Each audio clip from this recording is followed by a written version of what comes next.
So I want to thank everyone for coming today. My name is Qais Assali. I'm an artist in residence in the Critical Race Studies at the Department of Art, Art History and Design. And our presentation today is related to my exhibit and the programming. The exhibit called Costume Party at the Moslem Temple, which is happening on the second floor here at the Union Art Gallery on the second floor. And for tonight, it's open from now to 9 p.m. Usually it's open until 5 p.m.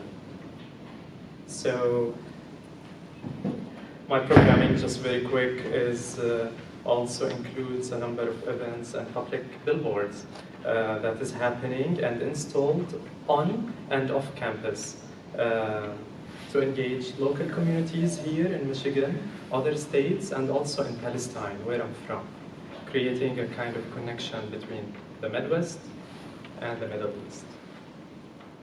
I'm very thrilled for today, for Sally's Howell lecture tonight.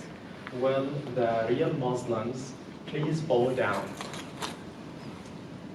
Identity problems in Depression-era Detroit. Not only I'm happy that Sally's support on this project and in relation to this subject matter that I'm tackling inside my exhibition in my artistic way, but also to talk about the interrelationship between the Orientalist Shriners and the local Arab or Muslim community and population in Detroit and Michigan. I'm also, this is important for me, this support from Sally in relation to what I was engaging in relation to the fear in relation to the subject matter, while engaging it with the art field or artists or local artists. That was a bit not so easy to talk about in relation to the Shriners and Freemasons as a topic to engage. So, Sally Howell is Associate Professor of History at the University of Michigan-Dearborn and Director of the Center for Arab American Studies. Her books include Citizenship and Crisis, Arab Detroit after 11 September in 2009. Arab Detroit, 11 September, Life in the Terror Decade from 2011, and Old Islam in Detroit, Rediscovering the Muslim American Past from 2014. Old Islam in Detroit received the 2015 Arab American Book Award from the Arab American National Museum. A copy of this book is also included currently in my exhibit. I have to add that to my little blurb here now. Howell is active in public cultural work, especially documentary films, museum exhibitions, and collaborative community-based research and writing projects. I'm excited to have Sally with us, but also guilty to distract her from her current project, Halal Metropolis. Halal Metropolis, which is a collaboration with photographer and activist Razi Jaffrey and the artist Osman Khan. And the project is exploring Muslim visibility in the Detroit region. A 3-year artistic and discussion-based exploration of how Muslim culture has enriched key public spaces in Detroit. A traveling exhibition that will focus on the streetscapes, sartorial displays, spoken word traditions, vernacular architecture, storefronts, and other means through which Muslims communicate their presence to one another and to non-Muslims. Please welcome Sally. Thank you. Thank you, Qais, for inviting me. I really enjoyed seeing the exhibit this afternoon, which I hadn't seen before. It's very interesting, it's a very complex work. So I encourage you to go and spend some time and to really think about the way that he's juxtaposing these different images and narratives downstairs. It's a very challenging project that he's undertaken, and I really appreciate it, so thank you. And I also want to thank Mohammed and the Islamic Studies program here. These are my two hosts, the Islamic Studies program and the Department of Art History and Design. So I thank everybody for welcoming me here. I know that this is a sad weekend for you guys. Maybe you're happy to be somewhere other than in front of your TV screen. So this paper is, for me, it's not really a paper yet. I'm doing this sort of as a favor for Qais because, and also just to make matters even worse, my computer crashed. So I had I've been sort of collecting ideas and writing paragraphs and photographs and everything like that, pulling everything together in one file that I was hoping to assemble over the weekend. But a week ago, my computer crashed to the floor and my hard drive is gone. So, so I'm maybe a little bit, looser here than I usually am in my presentations. But anyway, hopefully we'll get through this. So I want to start this talk. So I hope you realize that the title is tongue-in-cheek, that you'll get that perhaps even more as we go along. So I'm going to start my talk not in Detroit. I'm going to start it in Chicago.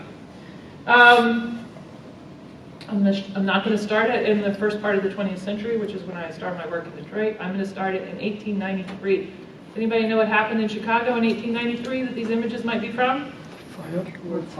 Yeah, well, the World's Parliament of Religion, but also the Chicago World's Fair.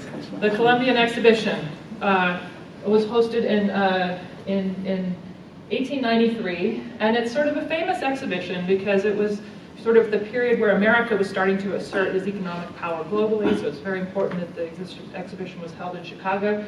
It was also one where anthropologists played an outsized role in sort of laying out what the exhibition would be. It basically, they presented a sort of march of civilization from, I'm quoting here, darkest Africa, and you sort of worked your way up through the various cultures of the world through the Midway Plaisance, and then you wound up at the White City, which of course was American culture, white Christian culture. So as a part of this exhibition, there were many, many people who came from the Middle East. They came from Turkey. The Ottoman Empire was one of the main sponsors of the exhibition. They came from Egypt. They came from Syria. There were people there from Tunisia. And they built, I always say in my book where I talk about the history of Islam in America, that the first mosque that was actually built in the United States of America was built.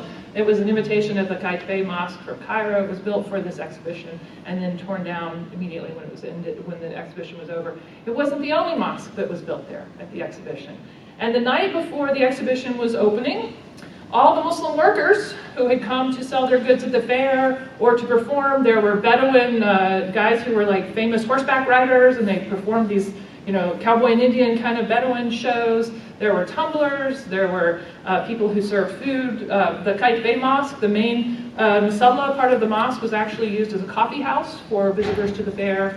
But there was a smaller mosque in the Tunisian village that was on display there. And the workers of the fair asked, when they saw the Ottoman dignitaries had arrived in Chicago, they asked those dignitaries to help them consecrate the space of their mosque.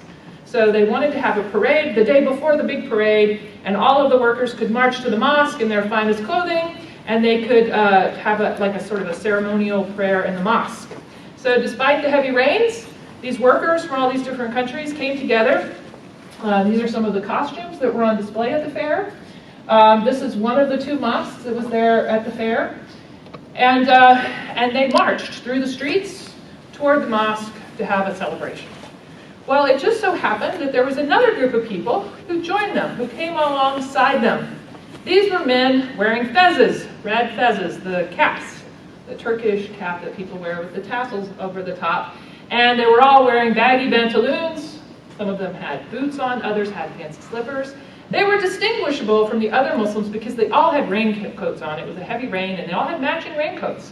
So this kind of looked maybe perhaps odd to people, but as they marched along, the reporters were sort of like, whoa, what's going on? Some of this were being carried in sedan chairs. They weren't just marching. And they were kind of being a bit goofy in the way they were walking along. And before long, people from the crowd sort of adopted the attitude of these marchers. and started heckling the Muslims as they went into the mosque for prayer. So, not a very pretty scene. They go into the mosque, they make it there, the muezzin calls people to prayer, he does the adhan, and the Muslims start to go into the mosque to have their prayer. Once they're all inside, these other people follow them into the mosque. Unlike the Muslims, these other people didn't take off their shoes. The Muslims prayed, as they were intending to do. These other people, some of them stood at the back, others of them made, mumbo jumbo noises and bowed down alongside the Muslims. Who were these other people? Shriners. Shriners. Yes, they were from the Medina Temple in Chicago, which was the biggest, most successful temple in America. Now, the way the reporters covered this, they were, you can tell from my tone, which I got from the reporting, that they were judgmental about these strange men glomming on to the Muslims and sort of ruining their consecration of this holy space.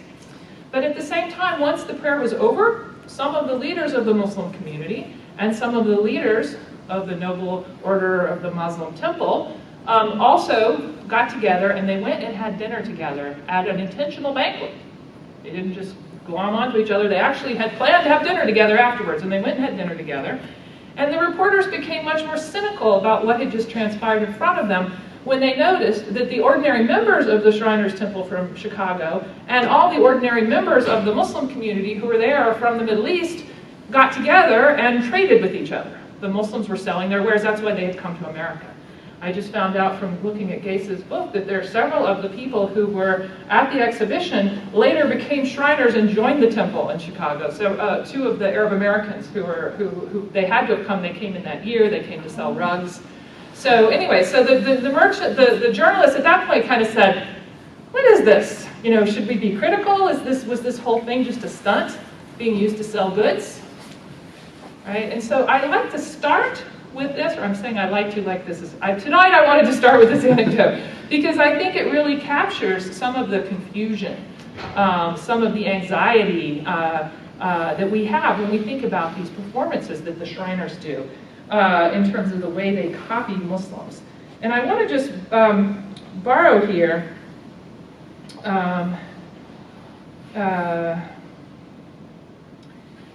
I refer to this way that the Shriners have of dressing up like Muslims. I refer to it as moor-face, M-O-O-R, moor-face.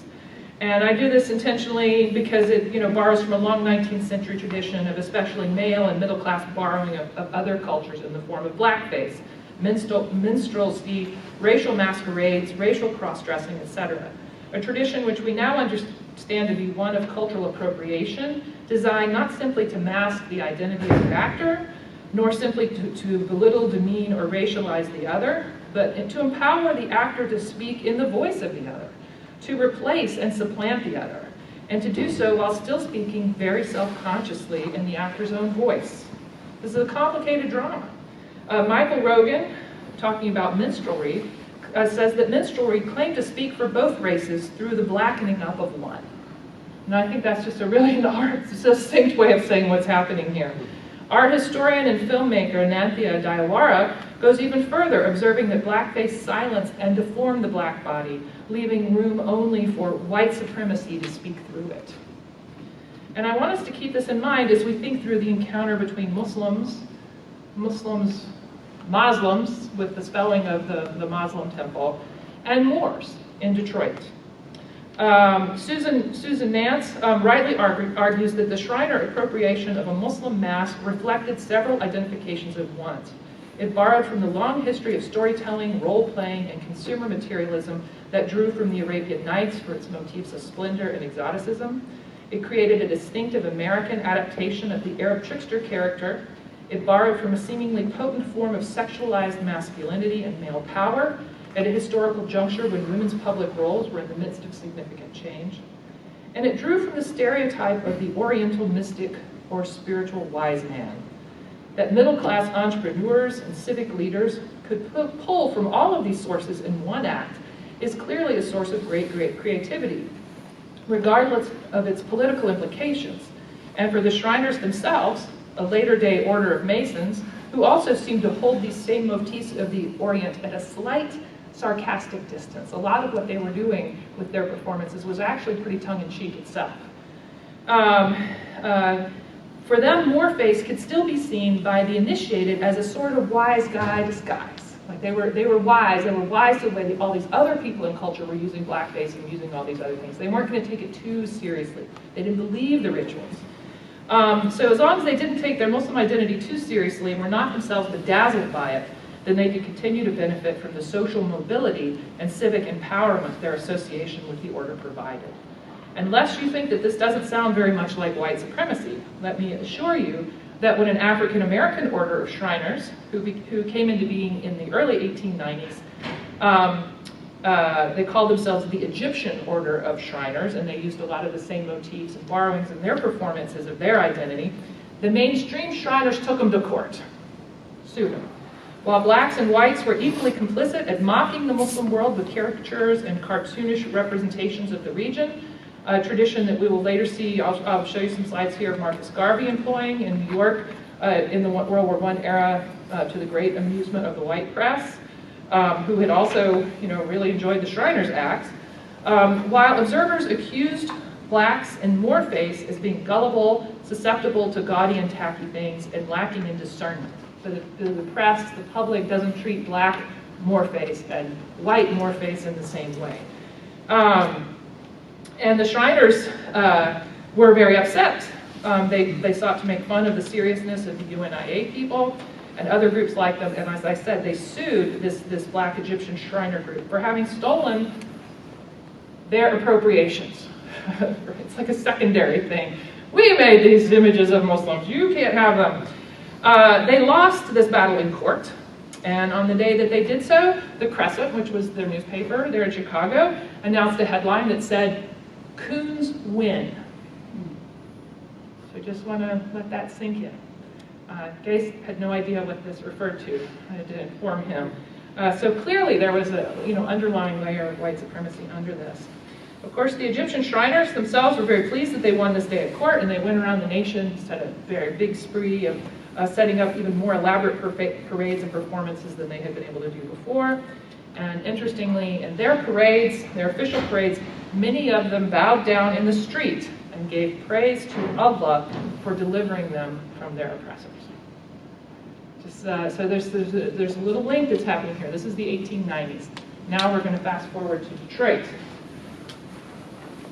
a few years later. So in the early 20th century, we had immigrants, migrants, who started to move to Michigan from people who were coming from many parts of the world, but in particular there were these new groups of immigrants that were coming from Eastern and Southern Europe and from the Mediterranean, from the former Ottoman Empire. We had Turks, Kurds, Syrians, Albanians. There were some South Asians who came here. There were two groups of South Asians. One were Bangladeshis, who were merchant marines and worked for the British. And they would often, when they got to New York, they would jump ship and work their way inland. So some of these guys were finding their way to Detroit.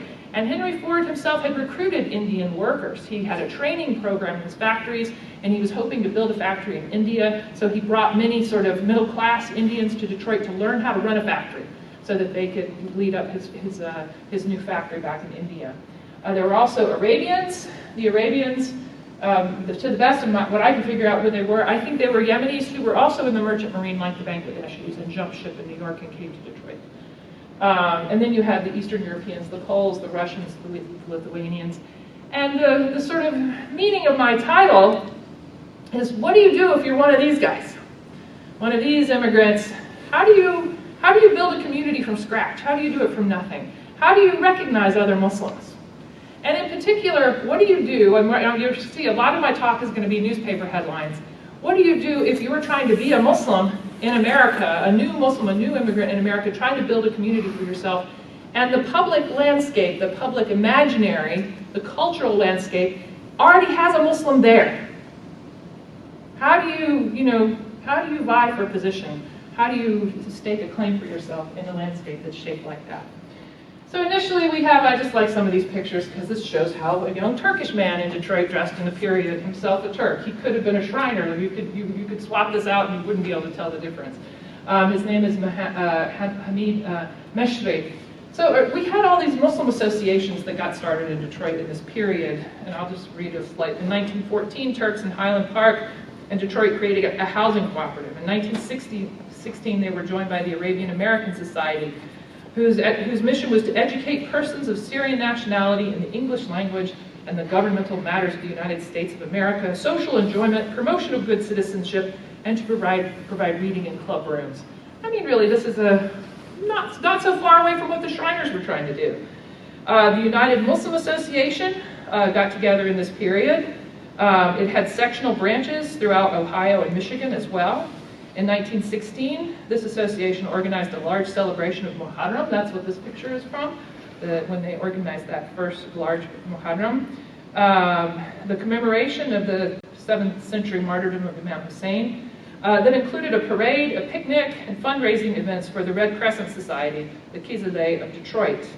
Yet another group active in the city, the Red Cross affiliate in the Ottoman Empire.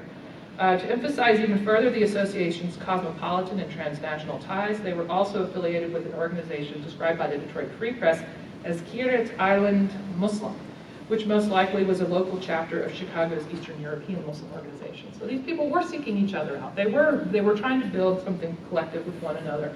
And what they did is they started off with coffee houses.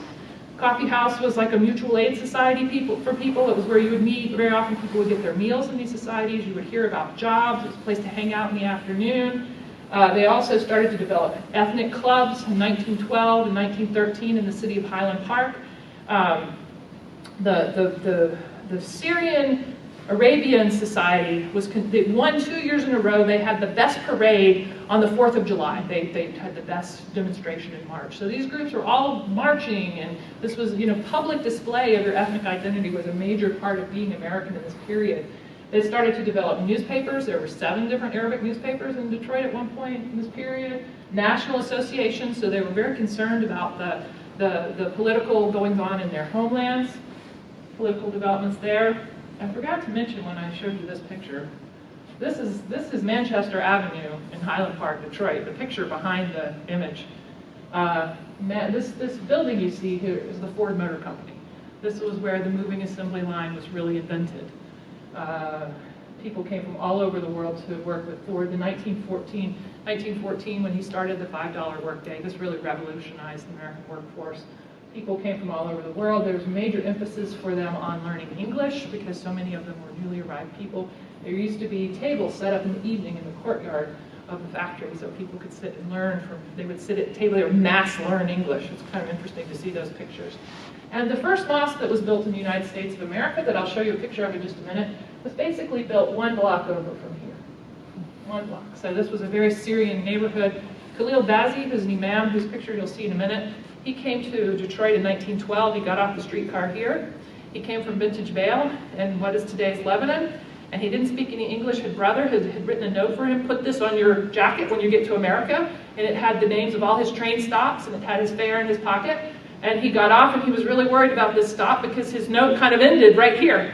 Like, what do I do? But he got off the train at this intersection, and he said they were all Arab. Everyone was speaking Arabic. He understood them. They weren't just Arab. They were from Vintage Vale. He was so happy. So just to give you an idea of how busy and how increasingly Arab this space was. Because there were Muslims in Detroit, there were other Muslims who discovered Detroit. So people would hear the Karubs, another imam whose name you'll see in just a minute. These were the first 2 imams, Khalil Bazi and Hussein Karub. The Karubs came to Detroit because they were working on the East Coast, and they heard, they were working with Christian Arabs on the East Coast, and they said to them, well, you've got to go to Detroit. There are Muslims there, and there's no one to lead them in prayer. So this is why. So one of the Karubs went home to Lebanon and got his brother and brought him back to the United States, specifically intending for him to be the imam of the community in Detroit. Here's another man, a Sudanese missionary who came to America in 1907. His name is Zati Majid, and he traveled around America, spent a lot of time in New York, but also in Detroit, and was very influential. He's the one who created the Mutual Aid Society that developed the first graveyard in the city, and was really instrumental in organizing the Muslim community early. He was from Sudan, so he was a dark man, and he found himself suffering from the anti-black racism that was very common in Detroit at the time. And he found that he very often was compelled to live in African-American neighborhoods instead of living with the other Arab immigrants. So this was very influential to him. And he noticed that, you know, when he talked about Islam, he found that African-Americans were just a little bit more open to hearing about it than other white Americans were. So that will come into our story soon as well. So, as I mentioned, here's the first mosque that was built by Muslims for their own everyday practice here in the United States. The Muslim Mosque of Highland Park. It opened in 1921. Here's the newspaper story, the Detroit Free Press. Here we say Moslems. I'll pronounce it Moslems when it has an O in it. I just can't help myself from doing that. Muslims celebrate the feast of Eid al-Fitr. And here we have a picture with 3 men all holding American flags. The ribbons that you see on their lapels are Syrian lapels for the Syrian Arabian Society. There's a little boy in front. They had a parade. They marched from Ford Field, sort of the main marching parade grounds for the city of Highland Park, to the mosque. So sort of a public ceremony. They had marched here and then invited everybody inside for a meal and had a prayer in the mosque. Very like the celebration that I described in Chicago, but there were no Shriners to bother them. The 3 imams are, the man on the left is Khalil Bazi. He's a Lebanese Shi'i from the south of Lebanon, from Vintage Vale. The man on the right is Muhammad Karub, who I just mentioned, who was from the Bekaa Valley. And the man in the middle is an interesting figure. His name was Mufti Muhammad Sadiq.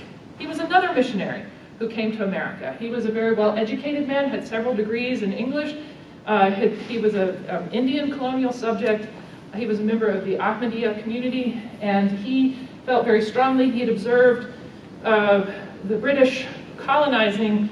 Basically, he'd noticed a lot of Muslims in India converting to Christianity in order to gain themselves an advantage with the British colonial authorities. And at some point he said, no more, I'm not going to take this anymore. I'm going to go to the belly of the beast and I'm going to convert them to Islam, right? And he did. He came to America on the ship. On the way over here, he converted 14 of his passengers, co-passengers. When he got to New York, he was put in prison. The government said they weren't going to let him into America because they were concerned that he would proselytize. He said he was here to proselytize. They said that he was going to encourage polygamy, which is illegal here. He said, no, I will not encourage illegal polygamy because it's not legal for you. It's not mandatory for Muslims. Therefore, there's no contradiction here. And his goal was to teach Americans to be good Americans and good Muslims. And I do want you to observe the clothing people are wearing.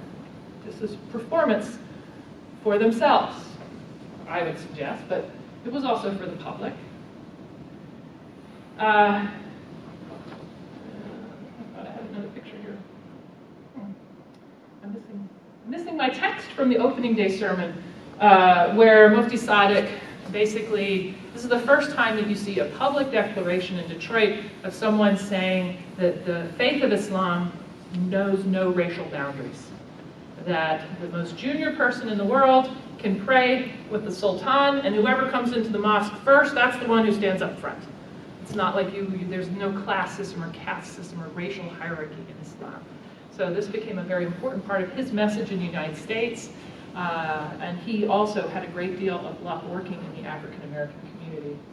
So here we see that the real goal here was for him to seek to make Detroit Islam. They didn't quite know what to call Muslims in this period or Islam, but he definitely had a very strong mission here. He wasn't coming here in the same way that immigrants came here just to build a life for themselves. He had an agenda. And he was sponsored by the Karub family, the guys who built the mosque. Here's a newspaper that he did. It was a missionary newspaper for the Ahmadiyya community in the United States. And this is where we get into a little wrinkle in this narrative. So I've already mentioned to you that one of the imams was Sunni, one of the imams was Shi'i. And now we have this third imam who was Ahmadi. Now the Ahmadi imam was by far the best educated. The reason he was invited to Detroit was because he spoke English.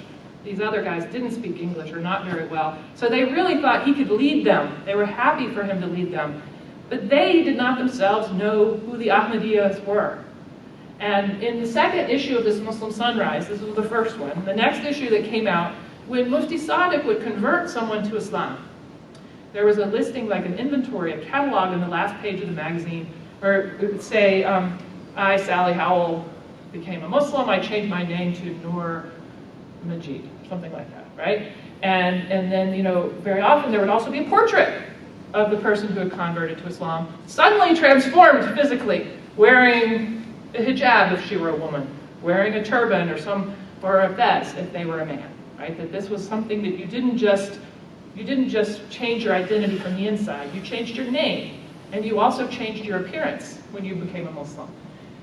Well, in the second issue of the magazine, in addition to this inventory of people who converted to Islam, there was a second category of Muslims who had adopted the last name Ahmadi. So if my name were Noor Majid and I became Ahmadi, I would be Noor Majid Ahmadi. And there was a very prominent name on that list, the name of Osman Karub Ahmadi, the brother of the Imam. This other guy had converted, the brother of the guy who built the mosque, to the Ahmadi tradition. That was the last issue of the Muslim Sunrise that was published in Detroit. Mr. Sadiq moved to Chicago. This is like the crux of my argument here, right? The Muslims had to figure out how to make a society with each other. So here are the newspaper stories. Faith of Islam withers in Detroit atmosphere. We see these lovely images. Now look at these guys. They are not dressing themselves up for the press. They do have a hookah, which, well, if you guys have noticed downstairs, there's a very prominent hookah on display in the exhibition. I won't tell you where it is. I think we should give a $5 prize for people who find the hookah. But here, Mr. Sadiq, who is coming from India, he really does have a different relationship to Western culture, where he really, usually in his images, you see him always dressed up in this, you know, Eastern guru kind of role. He's always dressed like a mystic, like a wise man. Anyway, I want to read, I didn't put in this show the sermon from the thing, but I thought I'd just let you read this. This is from the newspaper.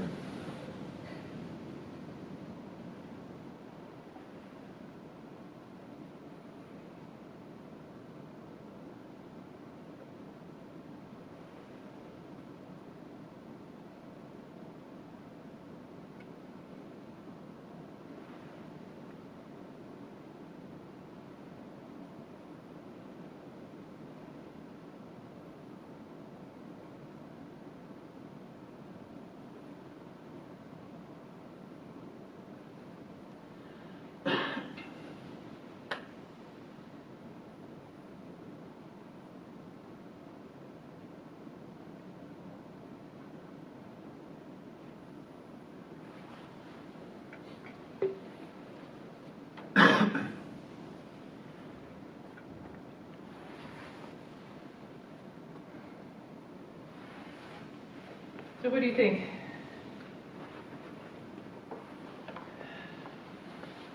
How would you like to read a story like this about yourself? I mean, it just, the spires of ancient temples, fatalism, need. I mean, clearly this is setting up the Middle East as not being something that belongs here in Detroit. These are two worlds that don't really belong together. So even though white men can dress up in their Moor face, that's kind of appropriate because they're essentially from here. When new people try to bring themselves, their ideas here, they're just not seen as being able to fit in. So here's a picture I have that's said to be from 1922. I do wonder about it. It's said to have Mufti Sadiq in it. This is supposed to be Mufti Sadiq right here. That's clearly a younger man than Mufti Sadiq. So I think this is Muhammad Khan, who was Mufti Sadiq's first replacement, which would make this more like 24. I kind of think this could be Hussein Karub. I'm not sure. Maybe it was earlier, because if it's the Ahmadiyya community, it's got some other Muslims in it. Some of these guys back here look Turkish. But I just included this so you could see the Muslim community here. When they're gathering as Muslims in their own name, they are wearing clothing that marks them as Muslim. Some of them are wearing turbans, some of them are wearing fezzes. This is a community event. This is how they see themselves. This is sort of, this isn't Moor face. These are Moors.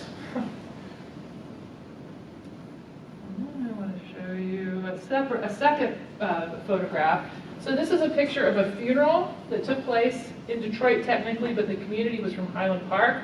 This is the Arabian American Society, was the one who organized this funeral. Here's Khalil Bazzi in the middle. I like this because it shows you that in this period when people did things like had funerals or had celebrations, they very often, there was a lot of pomp and circumstance that went along with these things. Here we have flags, the American flag, the Syrian national flag. This Arabian American Society was fighting for the independence of Syria, hoping that the British and the French would be kicked out of their homeland and that they would have an actual independent Syrian nation state. They did not win. I like the fact that they have here a band. The graveyards in that period had house bands, more or less, who would go and play the graveside for people. They had, they didn't drive away this tradition. They embraced this local tradition. I'm just trying to show you what Muslims looked like in this period. And here's another event that took place. This took place in Dearborn. This is the Salina Elementary School. It's the gym of the school. The Salina Elementary School last year celebrated its 100th anniversary, had a huge party. It was quite entertaining. The school was very diverse back in this period, but it's today a 100% Yemeni American school. Kind of interesting, public school. This is another Syrian nationalist meeting that was taking place in the school. And it was at meetings like this. So the Dearborn, the Arab community moved to, when they first came to the Detroit area, they settled in Highland Park. Same is true of the Turks.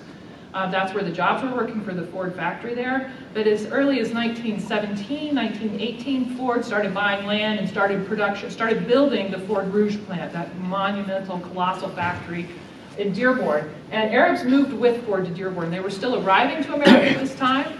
And so, the more recently arrived people would sort of go more out to the periphery. So this was their sort of new home. And it was a meeting like this probably in the same year that the Arab community in Dearborn started to organize their mosques that they would open in Dearborn in the same period. But there were more Arabs than just living in Highland Park and Dearborn. There were also a large number of all those nationalities that I mentioned who lived in an area that we today, what we refer to as Paradise Valley. It was that area that was just east of downtown. Black Bottom is another name for it. It was called Black Bottom because of the soil. So a lot of you have probably heard of Paradise Valley, right? No Detroit historians here? Paradise Valley in this same period was transitioning from becoming sort of like a dormitory for foreign workers, mostly male foreign workers, not families, but men who lived in these boarding houses, to becoming the most important central African-American neighborhood in the city. Hastings Street was sort of the core commercial district of the black community in Detroit, the middle-class black community in Detroit.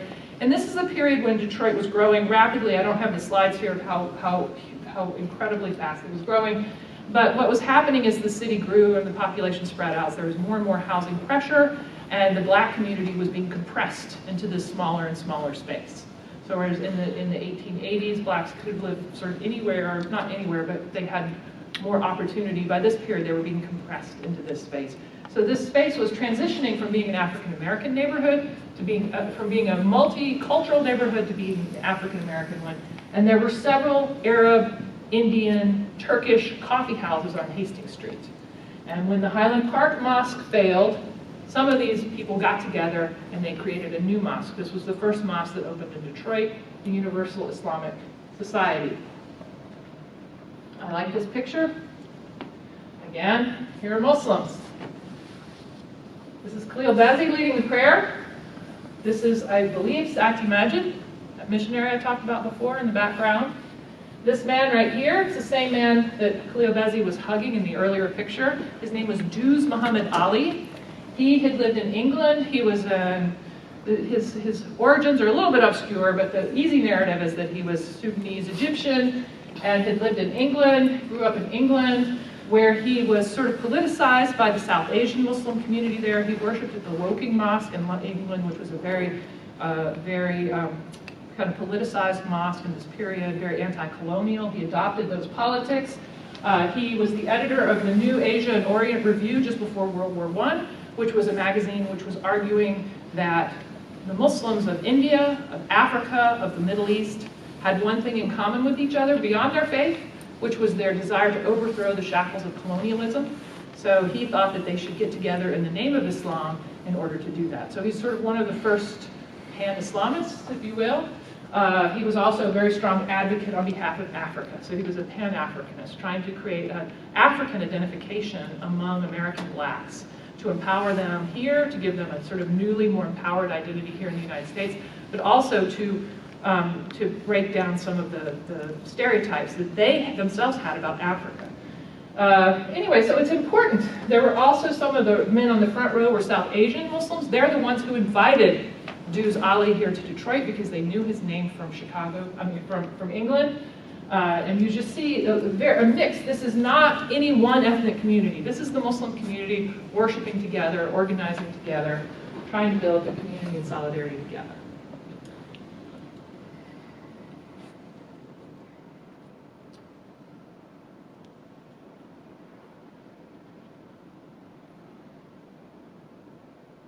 So at the same time, in the same period, this picture's from 1928, we have, so I mentioned that the UNIA, I left out one key detail.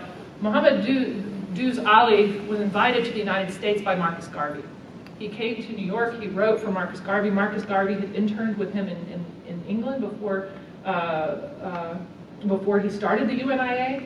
And the UNIA also, he dressed up in costumes, he had these elaborate parades. I've already described how the Shriners were sort of making fun of his performances. He referred to himself in some of these things as the president of Africa. Right, so people really sort of thought he was a charlatan and that he was sort of playing the buffoon in order to mesmerize African Americans. So following right on his heels, we have the creation of this new sort of religious, but also theosophical, also very bourgeois-leaning, a very sort of practically oriented organization called the Moorish Science Temple of America, that, as you can see here, really borrowed heavily. They were definitely playing Moorface here. I mean, they called themselves the Moorish Science Temple. The founder of the movement, Noble Drew Ali, who's right here, he told African Americans that they were in fact not African. They shouldn't allow people to call them Negro in terms like this, that they should see themselves as being Asiatics, because they were part of this larger Muslim mix of people that included people from the Middle East, people from Asia, people from Africa, and that was what their real origins were. So here's a picture of one of their groups. So this identification with Islam for this community really was a way of them. They weren't doing exactly the same thing that the Shriners were doing, where the Shriners were sort of borrowing from this stuff in order to assert their middle classness, in order to assert their, their irony and their sense of humor and their sophistication. These guys were asserting it in order to really break out from underneath these nasty stereotypes that they'd been raised with, this low set of expectations that society had placed on them, this lack of opportunity, and they were trying to create this new identity for themselves that would break away from all that, the horrors that they had been raised with of anti-black racism, and at the same time empower them in some way. And one of the things that the group did was really encourage people to buy from black-owned businesses, to go into business for themselves, not to work for white employers who were just going to exploit them. There was a racial uplift, a racial self-help motif that was a part of this movement. And again, I want to emphasize if you looked at the pictures of Qais Assali earlier, this is how Qais Assali dressed in Detroit. This was how a man who was himself from the Middle East, who was a Muslim from Europe, who was, a Muslim, this is how he dressed. So why shouldn't these other people dress in the same way? Why did Qais Assali dress that way when the Arab immigrants around him didn't dress that way? He dressed that way because the fez enabled him to move in spaces that his blackness made off limits for him. The Arabs didn't face those same problems in Detroit. So here's Noble Drew Ali. Now, before I move on to the Shriners, one of the things that Qais's exhibit really made me think about was, okay, I can see the Muslims being frustrated with these Shriners, but I don't have any documentation. I don't have a treatise or a newspaper editorial or any, a letter that someone wrote someone else or some sort of protest letter that they sent to the Moslem Temple in Detroit and got put up on the wall there and everybody framed it and were so happy because they, pissed off the local Muslims. I don't have that. But I do know what the local Muslims thought of Noble Drew Ali. So in addition to Mufti Sadiq being driven from town, I'm just going to read briefly something that happened to Mr. Drew Ali.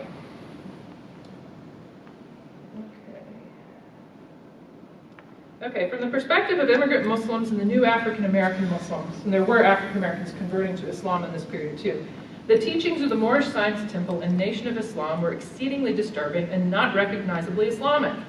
Sati Majid was so distraught by Noble Drew Ali's teaching that in 1929 he traveled to Al-Azhar University in Cairo on behalf of American Muslims to discuss the Moorish Science Temple with scholars there.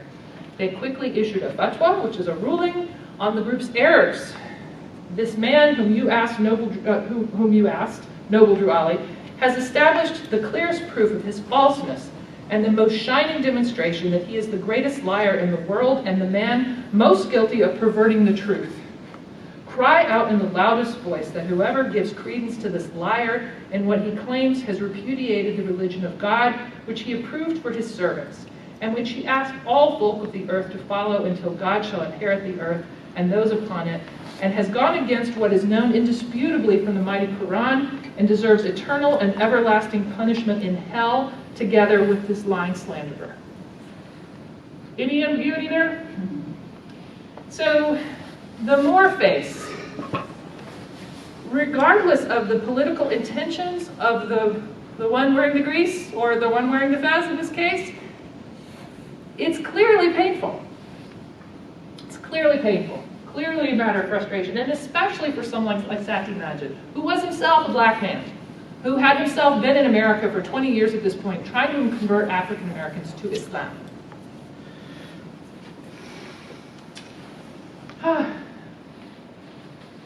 And here we have the Moslem Temple Shrines Divan. It convened yesterday for the initial ceremonial of 1928, during which 53 candidates rode camels and otherwise proved their worthiness for shrine membership.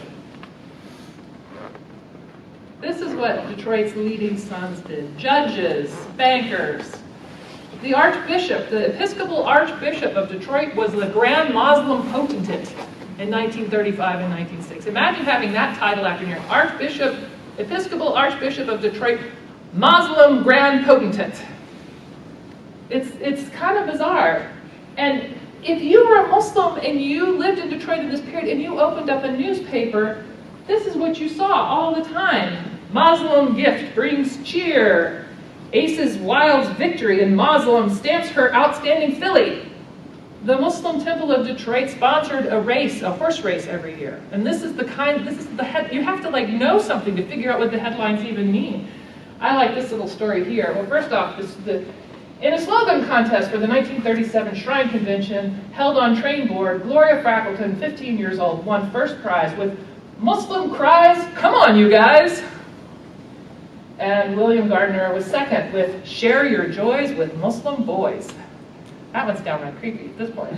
But look at this. However large the crowd may be tonight, or however spectacular the parade, the followers of Islam, this is how they talked about them. The followers of Islam, meantime, were bent on making merry with Muslim. That was the slogan for this year, making merry with Muslim. As a result, bedlam broke loose in downtown Detroit Tuesday night. There was no peace. All was good-natured, jostling, noisy confusion. It was the Shriners' only free night of the convention, and they made the most of it. They packed Washington Boulevard until the wee hours. I mean, you did not see writing like this about the actual Muslims. This is more what your headlines were about the Muslim world. Muslims object to plus sign. It resembles cross. This is a story about the Turks. Another one about the Turks tells how Mustafa Kemal has wiped out century-old customs and made people like new language, equal rights for women, and ban on veils and fezzes. So even as Americans are dressing in exactly this way, Turks are doing this. Something's happening in the world. There's some identity matters that are being worked out. So here is a picture of Elijah Muhammad, who was the founder of the Nation of Islam, which started in Detroit, just 2 blocks away from the Universal Islamic Society. Again, I don't think that this is a coincidence. I've already mentioned several missionaries who are here working in the black community, several of them who were themselves of African descent. And I also think it's not a coincidence that Fard Muhammad, who was the sort of first founder of the Nation of Islam, and Elijah Muhammad himself were both peddlers in Black Bottom. So Fard Muhammad was going into people's homes and having these conversations with women. He sold women's lingerie, so he was having more intimate conversations with people than you might ordinarily have. And part of the message of the Nation of Islam in this period, which for those of you who don't know the Nation of Islam, resembles Islam itself in so few ways. It's very hard to articulate all of the ways in which the Nation of Islam diverges from Islam, but it does call itself the Nation of Islam. Right? And as you can see, Elijah Muhammad also borrows, to a much lesser extent than did Noble Drew Ali and these other people.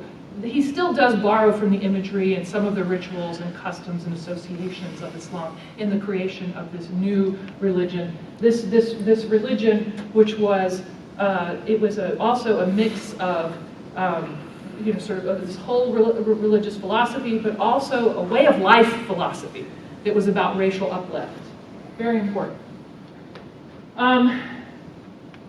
So, in addition to opening the newspaper and seeing all these references to the Moslem Temple in the city and the city's Muslims, we now had these new stories because the people who were joining the Nation of Islam, sometimes they were called Moors. Here, this story is actually about the Moorish Science Temple. These guys who joined the Muslim Science Temple refused to vote. Some people were refusing to vote because they were conscientious objectors. Others of them had changed their names, and the army wouldn't accept their new Islamic names, and so they wouldn't go into the army. But you also there was some confusion in the early years of Islam, the early years of the Nation of Islam, and some people thought that it was required of them that they commit human sacrifice to get into the cult. So the Muslims in the city are opening up their newspapers and seeing police study the cult. The woman and girl report plans for sacrifice. Their dad had planned to kill them, or the girl's dad had planned to kill her. Here, there was the Universal Islamic Academy was opened in the city. The University of Islam is what it was called, and within weeks it was raided and shut down by the police. And there was a riot in the city of Detroit, and all of this was being done in the name of Muslims, in the name of Muslims. So this is just confusing to the local people. So what was going on for the Muslims themselves? These are the headlines about Muslims themselves. Destitute Mohammedans, in a letter to the Public Welfare Commission, they were asking for relief. They couldn't go to the soup kitchens because the seasoning that they used in the soup kitchen was a ham bone. I mean, universally, the soup that the government offered for people, this was after the Depression had served pork, so they had to create their own soup kitchens. You see all these stories about some of the African American Muslims in the city, the Sunni Muslims who had broken away from the Moors. They actually went to Turkey and asked about Ataturk to let them have a colony of African American Muslims there. That's how eager they were to escape anti-black racism in the United States. This is a story about Mufti Sadiq and his avowal of polygamy, as you see.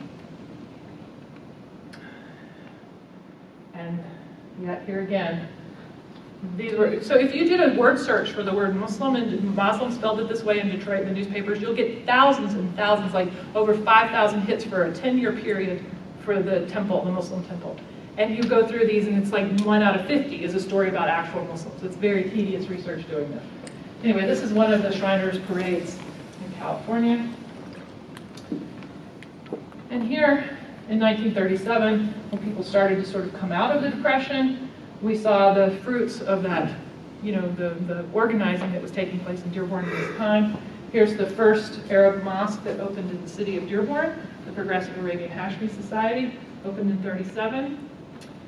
And here we see some newspaper stories. Finally, about Muslims doing something successful. Here, Arabian colony holds mortgage burning rights. They paid off the loan for their mosque. How good news. And yes, the way to find these is to not use the word Muslim, it's to use the word Mohammedan. You get a much better hit. And here's the second mosque that opened in Dearborn. It opened in 1938. The Islamic Mosque, or it's known as the American Muslim Society. It's the oldest mosque in the state of Michigan. They're having their 80th anniversary dinner next Friday night on the 19th in Dearborn. It's now a Yemeni congregation. So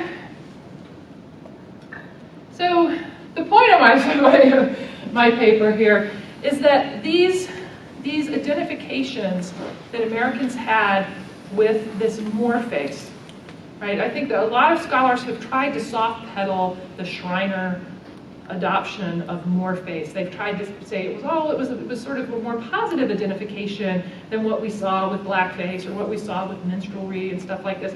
Well, the Shriners themselves refer to their marches as masquerades. They refer to their own events and parties as minstrelry.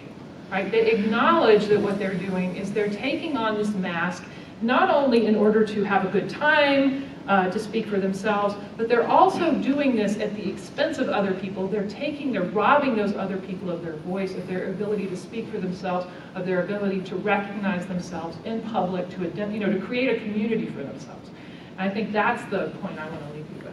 I have a whole conclusion here, but I can see that I've kind of used up my time, so I won't do that. Thank you.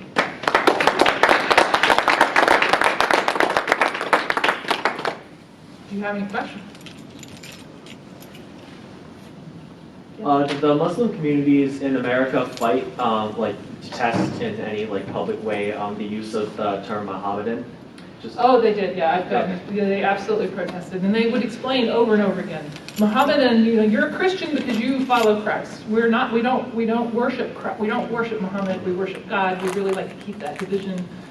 They explained it, but they also embraced the term to the extent that they understood that that's how Americans saw them. Okay. So very often you'll see people referring, one person will refer to himself as a Mohammedan, and the other guy say, no, we're not. Let's call ourselves Muslims. But they absolutely. Right. Yeah. Thank you for a very interesting presentation. You mentioned in 1921 this Muslim journal or newspaper periodical where they have a list of the conversions on the back. Mm-hmm. You mentioned that when some of the women would convert, they would wear it showed up with hijab. So then I look at this picture here from the 30s, and you don't see any women with hijab. So I'm wondering, so what do we see? Like in the 20s, are we seeing women with hijab, and in the 30s, now it's kind of like what we see in Egypt and in other Arab countries. What's going on with that hijab? So this picture, to be fair, it's the only picture I have of the building before they added the second floor. This picture is actually from the 1950s. So I don't have an earlier picture of it. This was fundraising. They were having dinner. They were having in the 50s to raise money, and this would be coterminous with Lebanon in the period or Egypt in the period. There are newspaper stories. So you see a lot of pictures of women with a loose scarf over their head, not anything we would call hijab at all. So I think a lot of women, both American and not, both Arab and non-Arab, would wear a scarf when they were out in public, just because the city was a lot dirtier then than it is today, and people also didn't have showers in their homes necessarily. That it was easy. It was harder to maintain your hair, so a lot of people would just sort of cover it lightly. But there's stories about, there was a coffee house in Highland Park in the 1920s that got a lot of media attention, and the owner's wife worked with him in the store, and she covered. And the journalists who wrote about her, some women journalists wrote about her, and they were very offended that she was covering her hair. They were like, oh, as though she thinks she's more beautiful than the rest of us, and And then she talked about all the men in the restaurant, how they were just, oh, look at her, she was so beautiful. And then she says that they were waiting for the day when they could go home and draw not one, not two, not three, but 4 brides from the deck. It was so this. So I'm not exactly sure how she really dressed. This same woman, as it winds up, she was accused of murder. She served.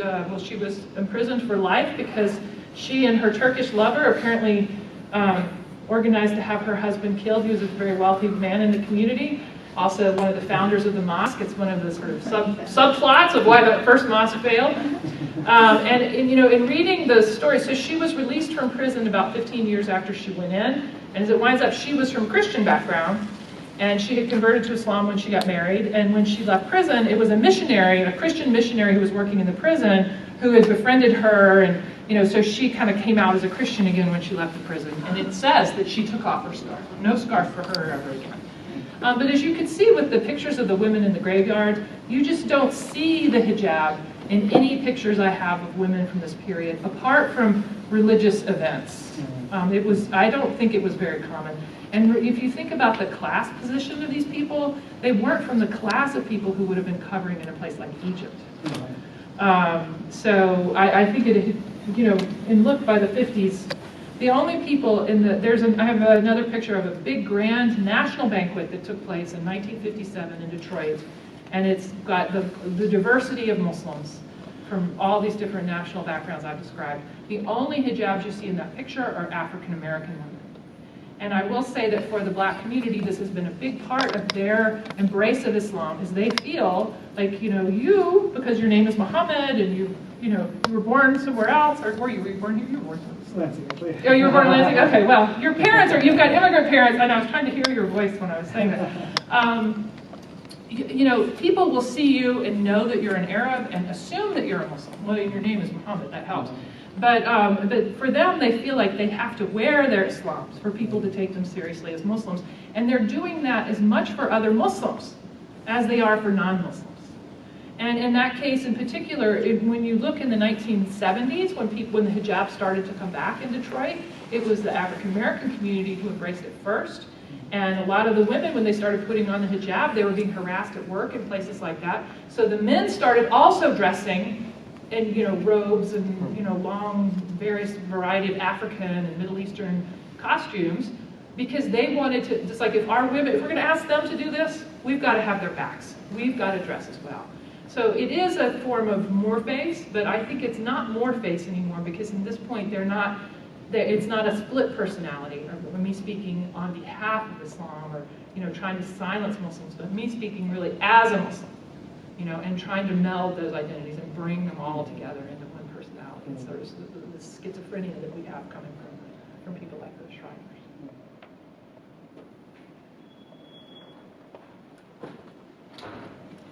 Any other questions? Have you guys all seen the exhibit? No. Let's go. We should go downstairs, yeah. Let's go look. Thank you. Thank you.